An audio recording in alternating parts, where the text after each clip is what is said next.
இது பாருங்கள், இங்கே பாருங்கள். இந்த செடி வந்து பெருந்தும்பன்னு சொல்லுவாங்க.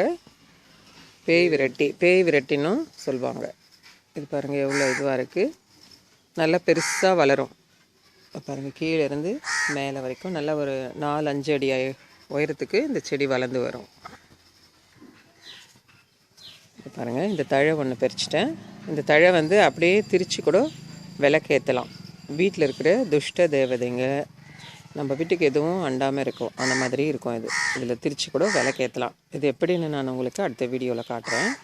இந்த தழையை வந்து எதனா விஷம் எதனா கடிச்சிச்சின்னா கூட, தேள் பாம்பு அந்த மாதிரி கடித்தா கூட இந்த தழையில் ஒரு 2 மிளகு வச்சு ஒரு வெத்தலை வச்சு சாப்பிட்டா கூட நல்லா கேட்கும். பெருந்தும்பன்னு சொல்லுவாங்க. பேய் மிரட்டி அந்த மாதிரிலாம் சொல்லுவாங்க. எவ்வளோ பெருசு வளருது பாருங்கள். இது நல்லா 5 அடி உயரம் கூட வரும். இந்த செடி நம்ம வீட்லேயே வளர்த்துக்கலாம். எவ்வளோ அழகாக இருக்குது பாருங்கள். எவ்வளோ உயரம் இருக்குது பாருங்கள் இந்த செடி.